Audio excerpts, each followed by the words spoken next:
Bismillahirrahmanirrahim. Alhamdulillahi rabbil alamin, wassalatu wassalamu ala rasuli rabbil alamin, Nabiyyina Muhammad ibn Abdillah wa ala alihi wa sahbihi wa man wala, amma ba'd. Sambungnya pelajaran kita dalam kitab Tafsirul Quran, Suratul A'raf, ayat yang ke-148. Surah Al-A'raf ni surah yang ke-7 di dalam juzuk yang ke-9. Dalam tafsir pimpinan yang Jawi muka surat 306, iaitu kita akan bincang beberapa ayat yang menceritakan tentang kisah Samiri mencipta anak lembu daripada emas dan disembah oleh puak-puak Bani Israel. Bani Israel ni bunyi bahasa jenis tak dengar kata kerah kepala dia. Tak habis-habis lagi kerana dia dengan Nabi Musa. Patutnya bila Fir'aun dah tenggelam, puak dia insaf lah. Nyawak perangai pula. Mari kita baca, kemudian kita pergi kepada huraian. أعوذ بالله السميع العليم من الشيطان الرجيم واتخذ قوم موسى من بعده من حليهم عجلا جسدا له خوار ألم يروا أنه لا يكلمهم ولا يهديهم سبيلا اتخذوه وكانوا ظالمين ولما سقط في أيديهم ورأوا أنهم قد ضلوا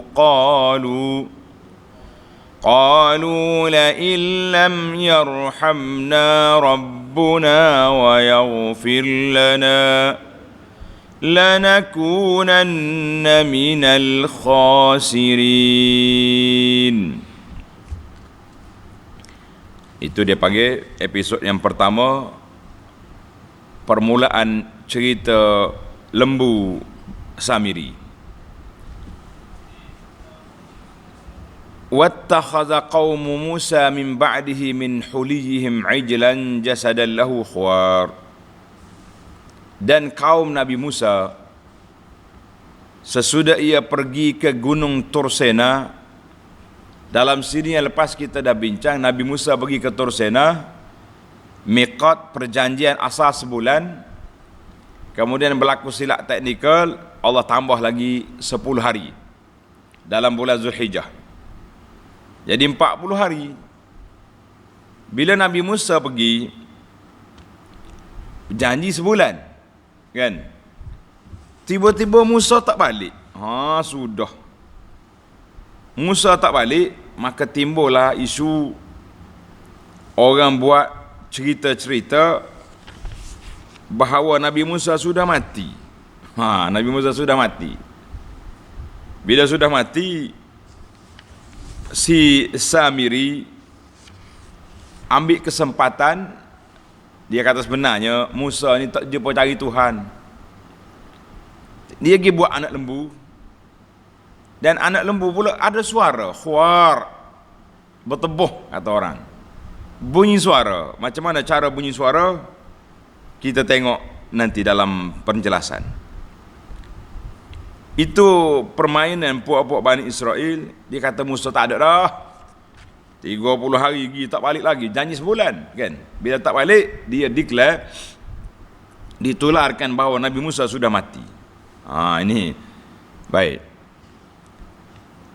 Bila Nabi Musa pergi, kaum dia yang diketuai oleh Musa Samiri membuat dari barang-barang emas perhiasan mereka. Kata ceritanya, barang emas ni mari mana banyak. Bani Israel ni dia ada majlis. Dia pergi pinjam barang kemah daripada Qibti. Puak Qibti kaya. Qibti pun bui ke dia. Baik juga Qibti ni. Kan? Maknanya pengikut Fir'aun tu ada yang baik-baik. Cuma mereka jahat dari sudut akidah. Dari sudut akidah, dari sudut pembesar-pembesar dia.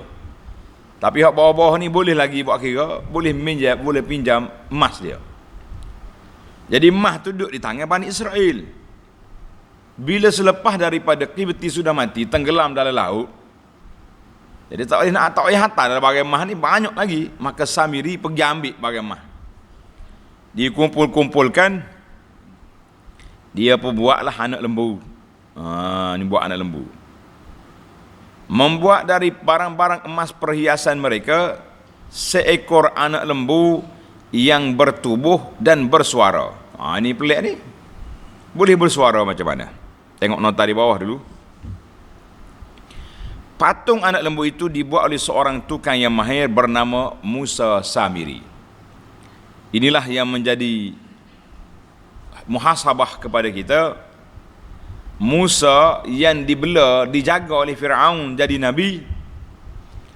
Musa Samiri yang dijaga oleh malaikat jadi tokeh berhala. Na'udzubillah. Itu kuasa Allah Azza wa Jalla. Kita tak boleh nak berani-berani. Confirm jangan. Al-umuru biyadillah. Semua benda itu dengan kuasa Allah. Kalau kita kira dengan otak kita, Musa Samiri lah nabi patutnya dijaga oleh Jibril lah, tukar habis. Maka dengan satu cara mengeluarkan suara dari angin yang bertiup ke dalam rongga patung itu. Jadi dalam ayat ini Allah Ta'ala mendedahkan kekufuran dan kesesatan kaum Yahudi yang telah menyembah berhala anak lembu sepeninggalan Nabi Musa alaihi salam. Macam mana Samiri ni dia pergi buat apa? Buat anak lembu. Dia kata min huliyihim ay huliyil qibt. Perhiasan Qibti punya.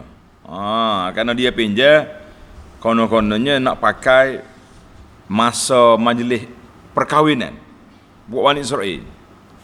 Tapi tak dia hantar. Bila tak dia hantar, ketua dia sudah tenggelam dalam laut, kan?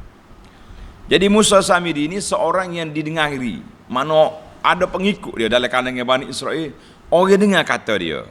Kana rajulan muta'an. Dia pembuat anak lembu. Jadi ulama tafsir berbeza. Adakah jadi lembu sungguh? Jadi lembu sungguh, tiada pun patung lembu, tapi keluar suara. Tengok ni.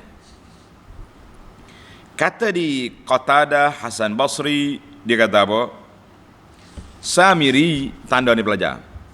Samiri ni dia anak angkat Jibril, dia nampak Jibril mari. Jibril datang ketika nak membinasakan Fir'aun tu. Tepi laut tu. Naik kuda dia. Jadi kaki kuda Jibril ni di mana dia pijak akan tumbuh benda. Naik pokok, naik macam-macam, hijau. Maka si Samiri ni pergi ambil tapak. Tanah tapak tu dia pergi campak dalam perut, dalam mulut lembu dia. Jadi fanqalaba lahman wa daman. Maka jadi tumbuh daging. Hiduplah dia. Zahara minhul khawar. Samiri kata, Musa mati dah. Ni Tuhan kita cari benarnya. Sudah jadi. Itu pandangan ramai juga di kalangan ulama-ulama salaf. Wa qala aktsaru mufassiril Mu'tazilah. Ulama tafsir yang bermazhab Mu'tazilah dia kata, tak, bukan lagu tu. Dia kata Musa Samiri buat lembu, rongga dalam, kosong dalam, kemudian dia letak macam wayar dalam lembu tu. Tak. Jadi wayar ni bila angin mari bunyi, jadi bunyi suara. Bunyi suara macam suara anak lembu. Pendapat yang ketiga kata akharun, dia kata sebenarnya bukan bunyi suara pun, tamwih. Mana satu permainan yang macam sihir juga. Kan? Dia buat patung, lepas tu dia pergi letak benda bawah tu patut dia tiup bunyi. Yang pentingnya tak usah cakap banyak lagi tanya. Allah Taala sebut dalam Quran ni lahu khawar. Anak lembu tu bersuara. Macam mana dia suara tidaklah penting sangat. Yang pentingnya mereka telah melakukan syirik terhadap Allah Azza wa Jalla. Itu cerita apa ni? Cerita puak-puak Bani Israel. Bani Israel ni yang dipanggil cerita puak-puak tak dengar kata. Tak dengar kata. Kerja dia pelik-pelik saja. Hidup dia terumbang-ambing, muteri sekali kok tu, sekali kok ni. Allah hina ni Firaun, bila lepas Firaun, jumpa anak lembu pula dah. Nauzubillah. Tengok, Allah berfirman ajar kepada Nabi Musa supaya bagi peringatan kepada kaum dia. Alam yarau annahu la yukallimuhum wa la yahdihim sabila. Allah berfirman, tidakkah mereka memikirkan bahawa anak lembu itu tidak dapat berkata-kata dengan mereka dan tidak dapat juga menunjukkan jalan kepada mereka. Lembu patung tahu berapa? Macam mana mu jadi Tuhan? Alah, tak cerdik namu. Ini masalah. Mereka menjadikannya berhala yang disembah. Ittakhazuhu wa kanu zalimin. Dan sememangnya mereka adalah orang-orang yang melakukan kezaliman. Melaku zaliman lah. Kan? Dia kadang-kadang kita didik anak baik-baik, tapi suasana dia panggil bi'ah. Bi'ah itulah yang telah menjadikan manusia ni rusak. Bi'ah. Budak ni besar di pondok, besar di sekolah agama, tapi bila dia keluar, dia berkawan dengan kawan-kawan, bercampur dengan geng-geng ni, maka dia jadi rusak. Itu dia panggil kerusakan tu mari daripada persuasana persekitaran. Asalnya bagus. Macam Samiri tu Nabi Jibril jaga dia, tapi dia pergi jadi kafir. Nauzubillah. Baik. Dia cuma berhak semua anak lembu. Ayat 149 tengok. Walamma suqita fi aydihim wa ra'au annahum qad dhallu. Dan setelah mereka menyesal akan apa yang mereka lakukan ini. Dia kata walamma suqita fi aydihim, mana bila Nabi Musa balik lah kan. Dia pun menyesal lah. Dia kata kita sebenarnya tak perasan tadi. Tak perasan pula dah. Kan? Bila tak perasan, suqita fi aydihim maknanya gugur di tangan mereka. Dia guna tangan ni biasanya penyesalan tu dalam hati, tapi kesan penyesalan tu nampak di tangan. Macam kita lah ni, kalau kita menyesal apa-apa tak, menyesal dalam hati, tapi tangan tu duk main macam serabut garuk kepala. Itu dia panggil menunjukkan tangan. Suqita fi aydihim, gugur di tangan mereka. Dia panggil ayat ni ayat penyesalan. Penyesalan dan mengetahui akan apa yang mereka lakukan dan mengetahui bahawa mereka telah sesat. Dia tahu sesat dah aku ni. Berkatalah mereka, sesungguhnya jika Tuhan kami tidak memberi rahmat kepada kami dan mengampunkan kami, nascaya menjadilah kami dari orang-orang yang rugi. Menyesal lah. Maknanya puak dia ni, Bani Israel ni, dia mudah terpengaruh. Kalau apa-apa mudah jadi, dia taklid kepada puak Mesir di zaman Firaun duduk sembah lembu kan, ya'budul asnam. Tapi mereka juga mudah cepat sedar. Mudah cepat sedar, cepat insaf. Tengok. Kita sudah salah dah. Kita pergi buat benda yang tak betul kan, buat tak betul nak kata apa. Masya Allah. Jadi dalam hadis riwayat Imam Ahmad, Abu Darda, Nabi kata hubbuka syai' yu'mi wa yusim. Mu sayang kepada satu benda yang menyebabkan kamu akan buta mata dan tuli telinga. Ini bahaya kita ni. Dia panggil ta'assub dalam tu. Ta'assub pada satu benda. Cuma dia menyesal, dia bertaubat. Baik, kita pergi kepada episod yang kedua. Apa jadi dengan Nabi Musa alaihi salam bila dia tahu pengikut dia Bani Israel sudah sembah lembu. Walamma raja'a Musa ila qaumihi ghadbana asifa qala bi'sa ma khalaftumuni min ba'di a'jiltum amra rabbikum وألقى الألواح وأخذ برأس أخيه يجره إليه قال ابن أم إن القوم استضعفوني وكادوا يقتلونني فلا تشمت بي الأعداء ولا تجعلني مع القوم الظالمين. Dan apabila Musa kembali kepada kaumnya dengan marah dan berduka cita. Nabi Musa sebenarnya dia tahu dah. Allah Ta'ala cerita kepada Nabi Musa, Bani Israel semua lembu tu. Dalam surah Taha ayat 85 Tuhan kata, qala fa inna qad fatanna qaumaka min ba'dika wa adallahumus samiri. Musa, puak-puakmu ni nyesat di Samiri. Sebab apa? Sebab dia kata Nabi Musa mati, tak balik-balik sebulan ni. Mudahlah mainnya puak dia tu kan. Mati pula dah Nabi Musa sebenarnya. Jadi bila dia dengar Allah Ta'ala sebut bahawa kaum dia telah sesat, taklah dia mengamuk sangat. Tengok, rawah Abu Hatim daripada Ibnu Abbas, kata Nabi SAW, yarhamullah Musa, Allah Ta'ala lah bagi rahmat ke Musa, laisal mu'ayan kal mukhbar.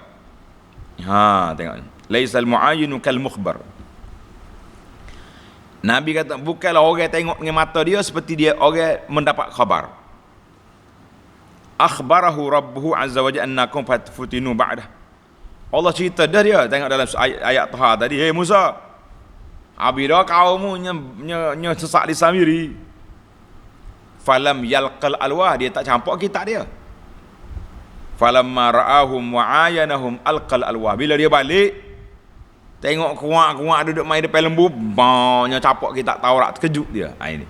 Itu dia panggil tengok tak sama dengan dengar. Kita ni macam tu juga kan. Kalau kita dengar berita ya, tak apa nak marah sangat, tapi bila tengok depan, berasa nak henjah lalu, berasa nak berasa nak penapa macam-macam nak.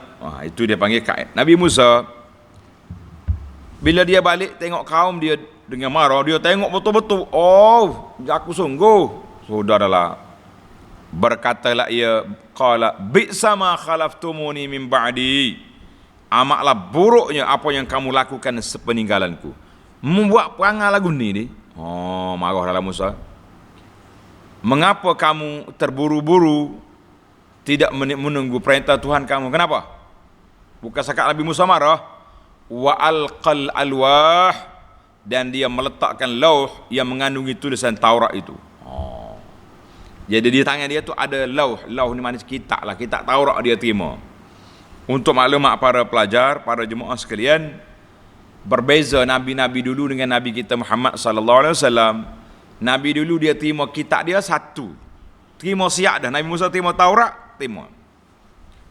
Nabi kita sallallahu alaihi wasallam dia turun munajjaman, ayat Al-Quran turun satu ayat, dua ayat, satu surah yang pendek kan, dalam masa 23 tahun. Tak ada tertulis, tapi kitab Nabi Musa sudah tulis. Sebab tu dia boleh bawa balik, tengok jumpa sana lembut, lepas je jatuh kitab dia. Allahu Akbar. Bukan sakat jatuh kita. Wa akhadha bi ra'si akhihi yajruhu ilaih. Serta ia memegang rambut kepala saudaranya Nabi Harun.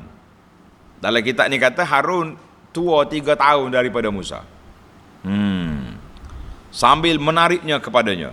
Nabi Musa pegang kepala abang dia, tarik. Jadi ada orang kata Nabi Musa bukan menghina Harun, Mana boleh menghina Nabi.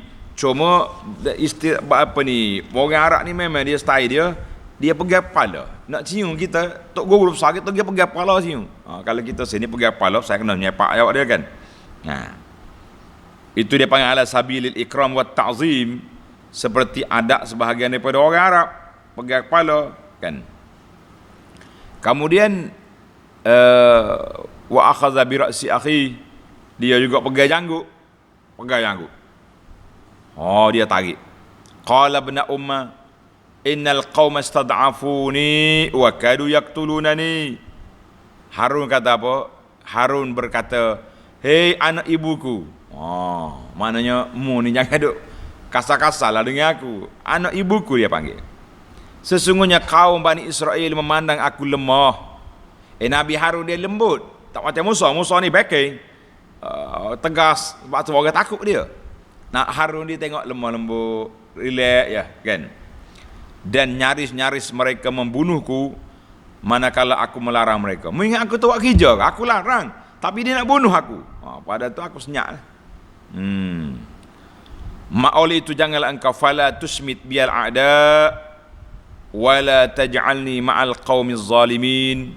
Oleh itu janganlah engkau menjadikan musuh bergembira melihat tempelakmu terhadapku, dan janganlah engkau jadikan aku termasuk dalam golongan orang-orang yang zalim. Mu jangan duduk main-main. Jangan buat gini lah Musa. Nanti orang sangka mu hina aku pula. Allah, mu ni kat Musa. Jadi Nabi Musa ni di antara sifat dianya cepat marah. Backing dia ni, tapi orangnya lembut, baik, dia mudah cepat sedar. Kata Nabi Musa, kata di para ulama, dia kata Musa ni hiddah. Backing dia ni. Rawal Bukhari, dalam Bukhari cerita daripada Abu Hurairah ketika malaikat maut mari jumpa Musa. Dengar cerita ni. Dia kata, Musa, aku ni malaikat maut. Sakkahu sakkah. Nabi Musa napah lalu pain, mari dah mu dia.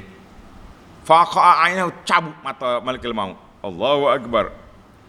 Malaikat maut pun terbang naik menghadap Allah Azza wa Jalla. Dia kata, ya Rabbi arsaltani ila abdin la yudidul maut. Mata aku pergi kau hamba mu tak mau mati dia. Sudah cabut mata. Pulih baliklah mata dia tu. Faqala irji' ilai. Allah kata, mu pergi balik ke Musa. Tanya dia, Allah Ta'ala beri tempoh matimu, mu ambil tanganmu letak atas belakang apa ni, lembu jantan, letak tangan. Bilangnya bulu bawah tanganmu tu berapa ratus, berapa ribu, itulah umur kamu, ekstra. Qala ay rabbi wa summa madza. Kalau habis bilangnya bulu ni, apa jadi? Al maut, tak ada berunding dah, mati terus. Qala fal'an. Kalau gitu ambil selalu lah senang. Ambil tarikh waktu yang bagi dah lah. Itu cerita Nabi Musa. Backing dia tu, malaikat mautnya tapak dia. Ini hadis dalam Bukhari daripada Abu Hurairah. Tapi orang baik. Tengok, bila dia sudah selesai dia dengan abah dia Harun, dan dia pula selesai dengan perbicaraan, dia tahulah Harun buat kerja, cuma tak ada nak kawal. Mereka ni gedabek, agresif. Dia pun berdoa. Qala rabbi ghfirli wa li akhi wa adkhilna fi rahmatika wa anta arhamur rahimin. Nabi Musa berdoa dengan berkata, wahai Tuhanku, ampunkanlah bagiku dan bagi saudaraku Harun, dan masuklah kami ke dalam rahmat-Mu, kerana Engkaulah sahaja yang amat mengasihani daripada segala yang lain yang mengasihani. Nabi Musa dia balik semula adalah kan. Masya-Allah.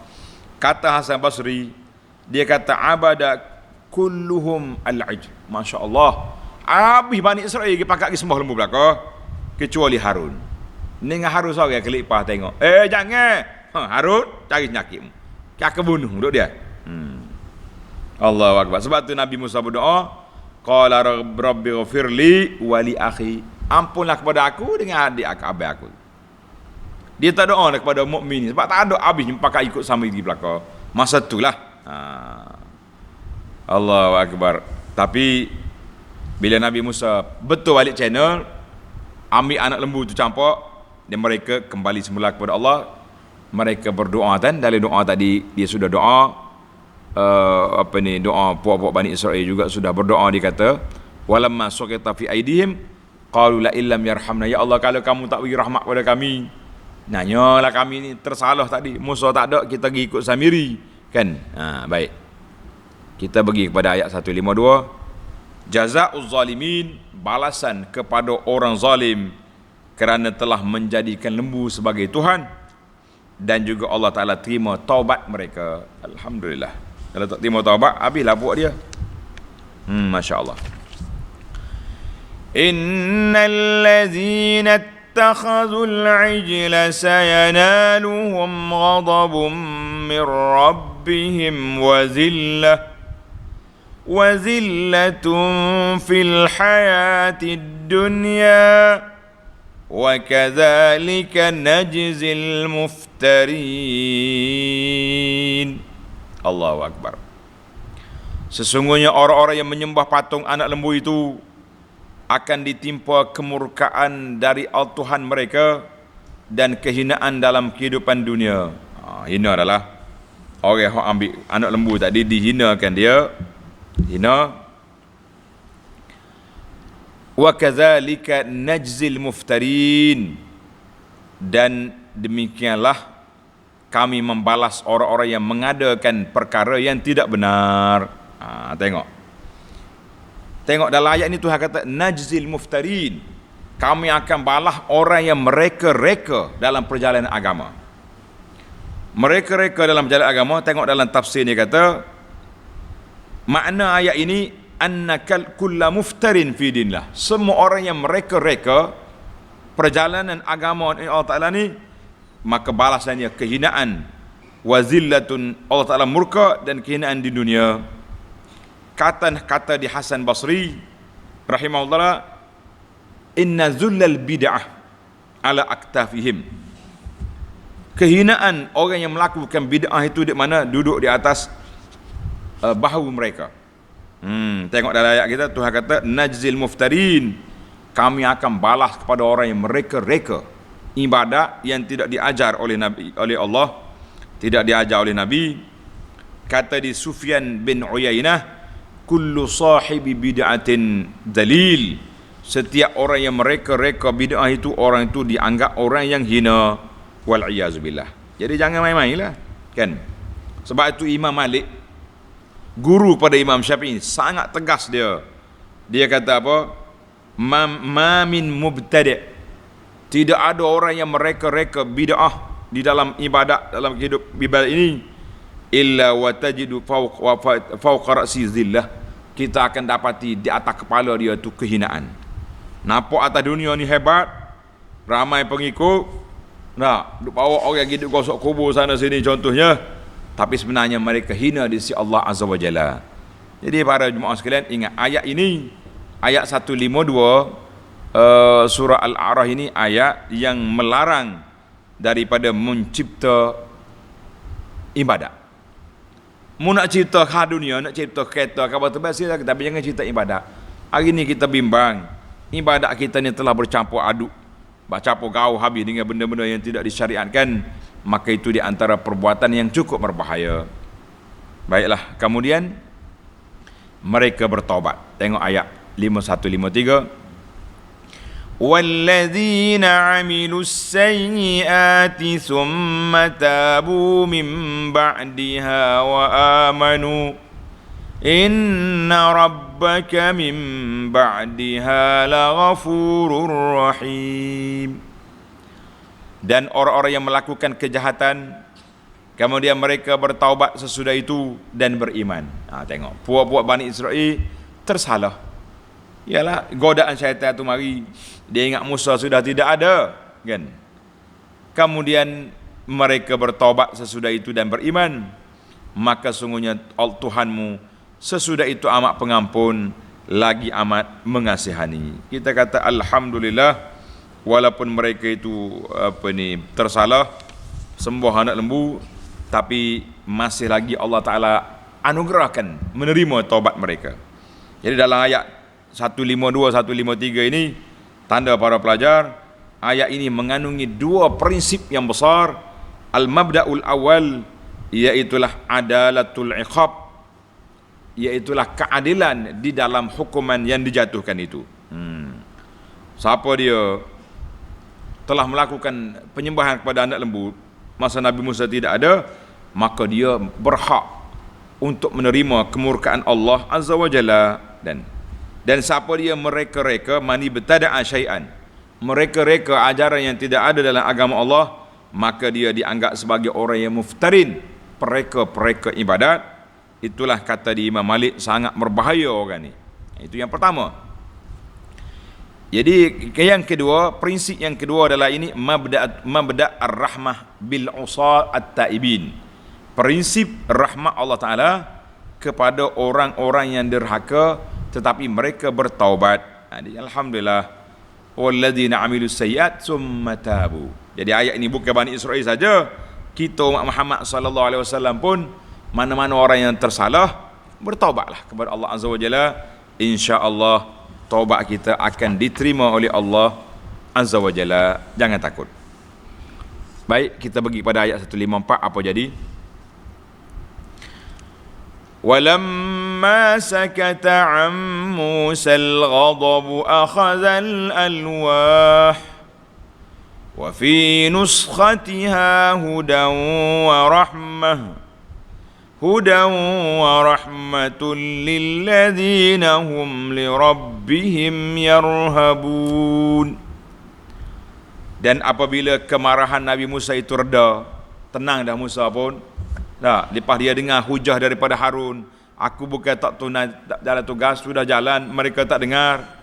Nabi Musa pun ambil balik lauh, lembaran kitab dia hak jatuh tadi tu. Dalam nuskahnya terkandung petunjuk dan rahmat. Dia buka bagi orang-orang yang bersungguh-sungguh takut pada Tuhan mereka daripada melanggar perintahnya. Jadi ini dipanggil, ini adalah merupakan episod yang keempat dan terakhir daripada kisah penyembahan berhala ataupun penyembahan anak lembu. Jadi kata di Ibnu Abbas, jadi setelah Nabi Musa tenang, anak buah dia pun mengaku salah dah, kan? Dia pun ambil semula kitab dia tu. Lamma takassara, dengar ni. Lamma takassaratil alwah, bila lauh dia, kitab dia ni, yalah, dia campur derah, pecah habis kitab, berkoyak. Nabi Musa berpuasa pula 40 hari. Bila dia puasa 40 hari, ruddat alaihi, mana kitab dia tu jadi molek semula.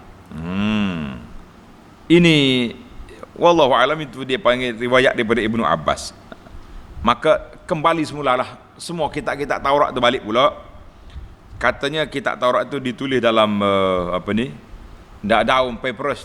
Daun tu mudah hancur, mudah rusak. Tapi ketetapan Allah Azza wa Jalla nak cerita kepadanya kitanya bahawa orang-orang Mesir tu dia nulis dengan kertas tu. Wallahu alam. Maka dalam dalam lauh dia tu ada hudan, petunjuk, ada rahmat, kan. Ada juga hukum hakam dia tu, alhamdulillah. Kemudian sesada ni cerita Nabi Musa tadi, dia bawa kaum dia pergi berjumpa bersama dengan 70 orang laki-laki yang dia bawa. Tengok 155. Wakhtara Musa qaumahu 70 rajulan limiqatina falamma akhadhathumur rajfatu qala rabbi law syi'ta ahlaktahum min qabl wa iyyai atuhlikuna bima fa'ala as-sufaha'u minna in hiya illa fitnatuka tudillu biha man tasha' wa tahdi man tasha' anta waliyuna faghfir lana warhamna wa anta khairul ghafirin. Dan Nabi Musa telah memilih 70 orang lelaki dari kaumnya untuk dibawa bersama ke Gunung Tursena pada waktu yang telah kami tentukan. Jadi ulama tafsir kata cerita ni balik semula kepada cerita asar. Hak Nabi Musa pergi tu, dia bawa sekali dia puak-puak dia ni 70 orang. Bukan jumpa yang kedua, perjumpaan yang pertama tadi. Maka ketika mereka digegar oleh gempa, bila mereka puak-puak ni Bani Israel ni, dia kata Musa, kami dengar dah suara Allah. Allah berkata-kata dengan Musa, didengari oleh pengikut dia, tapi dia tak puas hati. Dia kata nak tengok Tuhan, arinallaha jahratan, nak tengok Tuhan juga. Kerah kepala buat dia ni. Bila nak tengok Tuhan, tadilah Musa pun minta nak tengok. Allah kata mu tengok bukit. Bila tengok bukit, gegar lagi bukit. Maka ketika mereka digegar oleh gempa, Tuhan kata nak tengok aku ni, tengok bukit. Nabi Musa merayu dengan berkata, wahai Tuhanku, jika engkau kehendaki, engkau boleh binasakan mereka bersama-sama denganku sebelum ini. Ya Allah, janganlah binasa 70 orang ni. Sebab orang yang aku ambil ni orang baik-baik, orang cerdik. Kalau binasa puan ni, aku nak balik macam mana ke Bani Israel? Seolah-olah Musa pilih yang terbaik, pergi mati di di Bukit Tursena. Musa kata janganlah mati, aku sendiri pun jangan nak balik ke cerita Bani Israel kita ni. Musa kata, ya Allah, adakah engkau hendak binasakan kami disebabkan apa yang dilakukan oleh orang-orang yang bodoh di antara kami? Janganlah. Puak-puak minta nak tengok mu ya Rabbi, tu orang tak cerdik tu, orang tak ada ilmu tu. Janganlah marah ke dia. Apa yang mereka telah lakukan itu hanyalah cobaan-Mu ya Allah. Dengan cobaan itu engkau sesatkan sesiapa yang engkau kehendaki, dan engkau beri petunjuk pada siapa yang engkau kehendaki. Engkau jualah pelindung kami, oleh itu ampunkan kami dan berilah rahmat kepada kami, kerana engkau jualah sebaik-baik pemberi keampunan. Tengok nota di bawah 237. Nabi Musa membawa 70 orang dari kaumnya ke Gunung Tursena untuk memohon taubat bagi kaum mereka Bani Israel yang telah sesat menyembah patung anak lembu. Ini ada riwayat kata demikian. Dia kata Nabi Musa lepas pada cerita anak lembu tadi, dia bawa pula 70 orang ni nak pergi minta ampun, kan? Tapi nak pergi minta nak tengok Tuhan pula juga. Ada yang kata lah 70 ni sekalinya dia hak mula-mula tu. Wallahu alam. Apa yang telah menimpa mereka ialah kerana mereka tidak menjadikan dasar amar ma'ruf, menyuruh perkara yang baik dan nahi mungkar, melarang daripada perkara yang keji. Mereka ni tidak dengar.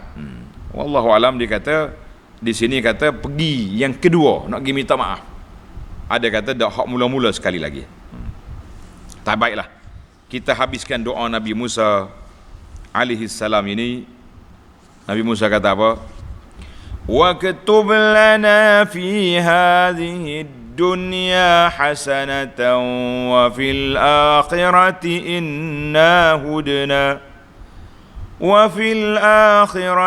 inna hudna ilaik.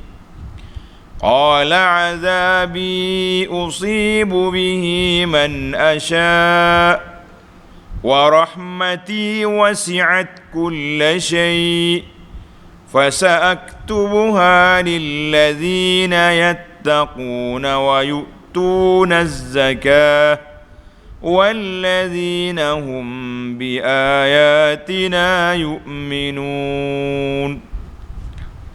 Dan ini masih lagi doa Nabi Musa ketika dia tengok rajfah, tengok gegaran yang berlaku di Tursena.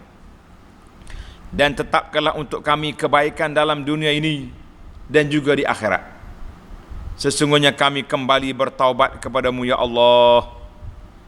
Bila Nabi Musa, Allah jawab. Allah berfirman, Musa, bagi tahu pada kaummu, azabku akan aku timpakan kepada siapa yang aku kehendaki, dan rahmatku meliputi tiada sesuatu. maka aku akan menentukannya bagi orang-orang yang bertakwa dan yang memberi zakat serta orang-orang yang beriman kepada ayat-ayat kami. Jadi ceritanya bila Nabi Musa berdoa kan, maka Allah SWT bagi tahu kepada dia bahawa azab aku ni kena kepada siapa, tetapi rahmat aku sangat luas. Rahmat Allah SWT tu luas ke sempit? Jawabnya terlalu luas rahmat Allah Azza wa Jalla. Jadi kita jangan ada rasa mudah putus harap lah kita ni kan.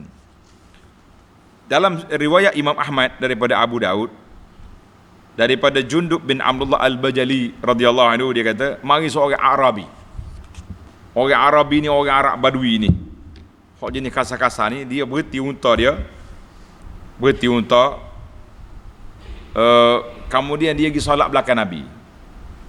Ada riwayat kata pak cik ni hari kecing dalam masjid tu. Kan waktu dia kecing dalam masjid, orang pakat marah belakang dia. Nabi tak marah. Nabi kata la tazrimu, biarkan dia. Biar dia sudah. Jadi sudah dia solat belakang Nabi, dia pergi balik semula ke unta dia lah. Dia pun naik atas unta, dia doa, Allahumma arhamni wa Muhammada wala tusyrik bi rahmatina ahada. Masya-Allah, tabarakallah. Dia kata, ya Allah berilah rahmat kepada aku dengan Muhammad. Sebab Nabi tak marah masa dia kecil tadi. Jangan beri orang lain rahmat. Nabi marah. Nabi panggil dia, ataqulu hadza adallu am ba'iruhu. Nabi kata orang ni sesak ke unta dia sesak. Kenapa? Dia pergi sempitkan rahmat Allah Ta'ala untuk aku dengan dia ya. Orang lain jangan. Sedangkan Allah Ta'ala kata, wa rahmati wasi'at kulli syai'. Rahmat aku luas. Kacau baru ini kan. Cerita dia panjang lah. Dalam riwayat Muslim daripada Salman, inna lillahi azza wa jalla mi'atu rahmah. Allah Ta'ala ni ada 100 rahmat. Maka di antaranya Allah Ta'ala turunkan ke bumi ni satu je rahmat kan. Maka dengan satu inilah berkasih sayangnya kita sama-sama kita. Bahkan binatang-binatang buas pun sayang dia ke anak-anak dia. Masya Allah, backing dia kan. Tapi dengan baby dia baik, Allah Ta'ala simpan 99 lagi rahmat. Dia nak beri kepada hamba dia waktu perbicaraan di akhirat. Kita kata Masya Allah, tabarakallah, subhanaka ya ilahi ya rabbal alamin. Baiklah. Jadi ayat yang seterusnya 157, الذين يتبعون الرسول النبي الأمي الذي يجدونه مكتوبا عندهم في التوراة والإنجيل يأمرهم بالمعروف وينهاهم عن المنكر ويحل لهم الطيبات ويحرم عليهم الخبائث ويضع عنهم إصرهم والأغلال التي كانت عليهم فالذين آمنوا به وعزروه ونصروه واتبعوا النور الذي أنزل معه أولئك هم المفلحون. Iaitu orang-orang yang mengikut Rasul-Rasul, yakni Nabi kita Muhammad sallallahu alaihi wasallam, Nabi yang ummi. Ummi maknanya yang tak membaca dan tak menulis. Itu sifat Nabi. Walaupun tak baca menulis, tapi ilmu dia luas sebab wahyu daripada Allah kan. Yang mereka dapati tertulis namanya dan sifat-sifatnya di dalam Taurat dan Injil yang ada di sisi mereka. Sifat Nabi ni sudah ada dalam kitab Taurat, sudah ada dalam kitab Injil, sudah ada. Ia menyuruh mereka dengan perkara-perkara yang baik dan melarang mereka dari mengerjakan perkara-perkara yang keji, dan ia menghalalkan bagi mereka segala benda yang baik dan mengharamkan kepada mereka segala benda yang buruk. Mana ia terbalik pada Nabi kita sallallahu alaihi wasallam. Dan ia juga menghapuskan dari mereka beban-beban dan belenggu-belenggu yang ada pada mereka. Mana beban tu maknanya ajaran-ajaran yang berat yang terkena kepada puak Bani Israel dulu. Tengok nota di bawah. Iaitu Nabi kita Muhammad sallallahu alaihi wasallam telah membawa syariat yang menghapuskan hukum-hukum yang berat yang terdapat pada syariat nabi-nabi yang terdahulu. Nabi dulu hukumnya dia berat, kan? Dia punya apa ni? Kalau nak taubat kena bunuh. Itu dia panggil aghlal. Dia punya tanda ni pelajar. Di antaranya hukum yang berat mereka seperti haram, tak boleh makan ghanimah. Kalau pergi perang, kita menang, kita ambil harta ghanimah, kita kumpul, api mari bakar. Kita umat Muhammad sallallahu alaihi wasallam boleh ambil. Haram duduk bersama dengan orang perempuan haid. Kalau bini dia mari haid, tak boleh. Awak kena duduk bilik lain, saya bilik lain. Nak makan sekali pun tak boleh. Nah, ya. Kita umat Muhammad ni boleh duduk isteri haid. Cuma tak boleh buat di tempat haid itu je. Lain-lain tak ada masalah. Dan kalau kita kena najis tubuh kita ni, kita kena kikih buang. Sayap kulit habis. Allahu Akbar. Dan bagi mereka hukum yang qisas, tidak ada diat. Kalau nak taubat kena bunuh diri. Jadi ini cerita panjang lah, kan. Maka Allah Ta'ala ringankan kepada umat Muhammad sallallahu alaihi wasallam ini tidak ada berat seperti apa yang berlaku kepada Bani Israel. Alhamdulillah. Ini maka alhamdulillah. Cuma puak-puak dia ni jahat. Puak Bani Israel ni jahat. Ulama-ulama dia tahu Nabi kita sallallahu alaihi wasallam benar. Sudah ada dalam kitab Taurat dia, sudah ada dalam kitab Taurat dia. Tapi apa boleh buat? Dia sembunyikan ayat. Tengok bila berlaku orang ni, dua orang kena rejam, berzina, dia mari jumpa Nabi sallallahu alaihi wasallam. Dia kata mari hukumnya orang ni berzina. Nabi suruh dia baca kitab Taurat. Dia letak tangan sembunyi. Abdullah bin Salam, ulama Yahudi yang masuk Islam kata, angkat tangan tu, baca situ. Ada hukuman. Maknanya dalam kitab Injil ada hukum, tapi mereka sembunyikan fakta, sembunyikan rahsia, hasadan min indi anfusihim. Allah sebut dalam Quran, ya'rifunahu kama ya'rifuna abna'ahum. Mereka kenal Nabi sallallahu alaihi wasallam seperti mereka kenal anak-anak mereka, tapi mereka tak ikut juga dengan sebab apa? Dengan sebab kerah kepala, buta mata hati. Mereka sembunyi kitab, sedangkan sudah ada dalam kitab mereka. Tanda tuan-tuan, kecuali ulama-ulama dia yang masuk Islam, pendeta Yahudi masuk Islam, nama dia Abdullah bin Salam. Tulis. Pendeta ulama Nasara masuk Islam seperti Tamim Ad-Dari. Tamim Ad-Dari ini dia panggil di antara orang yang masuk Islam. Masya Allah, tabarakallah. Allahu Akbar. Habislah. Ada cerita panjang lagi. Tak ada cerita bak hudud kan. Ni kita habis, kita masuk dalam cerita ni pula. Menarik ni cerita puak-puak Yahudi ni. Kenapa? Sebab dia ngenak kepada Nabi kita sallallahu alaihi wasallam, dia sembunyikan rahsia. Dalam hadis yang dikeluar oleh dan Imam Ibnu Katsir bawa hadis ni daripada Imam Ahmad, daripada Abi Sakhr Al-Uqaili, dia kata apa? Seorang Badui, dia kata dia ni bawa barang-barang, bawa ke Madinah pada zaman Nabi. Dia dengar orang duk cerita tentang Nabi sallallahu alaihi wasallam. Dia kata lepas aku jual ni, habis barang ni, aku nak ikut Muhammad ni. Dia gimana? Mana nak dengar ajaran Nabi sallallahu alaihi wasallam. Sudah dia pergi jual barang dia siap, dia pun ikut. Dia jumpa Nabi berjalan, Nabi Sayyidina Abu Bakar Umar berjalan. Rupanya Nabi kita ni sallallahu alaihi wasallam, dia nak pergi jumpa dengan orang Yahudi, nak suruh baca kitab Taurat, ada isu nak dengar. Pergi-pergi, Yahudi ni tengah sibuk, anak dia sakit nak mati. Ni kan Nabi kita ni dia pergi ziarah. Pergi ziarah, walaupun jiran dia bukan Islam, dia pergi ziarah, nak dakwah. Pergi-pergi, budak ni comel sekali.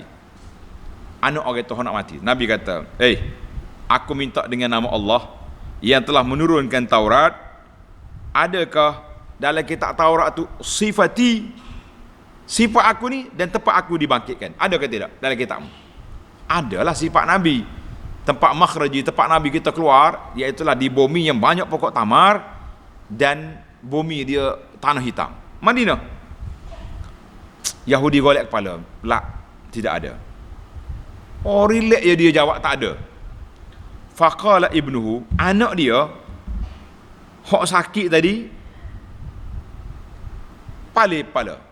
Abah, wallazi anzala at-taurah, dia bersumpah dengan Tuhan yang turun Taurat, inna lanajidu fi kitabina, aku baca dalam kitab Taurat ada sifat Tuhan dan ada cerita di mana Tuhan dibangkitkan, wa inni asyhadu an la ilaha illallah wa asyhadu annaka rasulullah. Dia, anak dia mengucap mati. Allahu akbar. Bahagianya anak Yahudi ni, dia boleh mengucap, dia mati dengan mengucap. Faqala aqimul yahud an akhikum. Nabi kata, sini anakmu ni Islam. Summa tawalla kafanahu, Nabi kata biar kami uruskan jenazah dia ikut cara kami. Allahu akbar. Ada riwayat kata bila Nabi ziarah anak Yahudi ni Islam, Nabi kita keluar daripada rumah Yahudi, muka dia ceria, Nabi kita bergembira. Nabi kata Allahu akbar, alhamdulillah allazi anqazahu bi minan nar. Segala puji bagi Allah yang telah menyelamatkan budak ini dengan sebab aku daripada api neraka. Jadi kita kena belajar sini. Para jemaah sekalian, kalau kita ada jiran tetangga, kawan-kawan kita bukan Islam nak mati, gilah ajar dia mengucap. Mudah-mudahan dia mengucap dengan sebab kita dia masuk Islam. Alhamdulillah. Jadi itulah saja kesimpulan kita. Wa azzaruhu, sifat-sifat Nabi sallallahu alaihi wasallam sudah ada dalam kitab Taurat. Sudah ada dalam kitab Taurat, tapi puak kepala ni tak saya terima. Baiklah, tamatlah kita. Kalau kita nak baca panjang lagi lah, kan? InsyaAllah kita akan sambung ayat 158, umumur risalah al-islamiyah, umumnya risalah Nabi sallallahu alaihi wasallam ini. Tamatlah episod kita cerita Nabi Musa dengan Bani Israel, dengan Fir'aun, Nabi Musa dengan Bani Israel, Nabi Musa dengan isu episod penyembah lembu, dan Nabi Musa telah selesaikan isu-isu yang tersebut. Sekarang ini kita berpindah kepada cerita Nabi kita Muhammad sallallahu alaihi wasallam. Subhanakallahumma bihamdika asyhadu an la ilaha illa anta astaghfiruka wa atubu ilaih. Wa sallallahu ala nabiyyina Muhammad wa ala alihi wa sahbihi ajma'in walhamdulillahi rabbil alamin.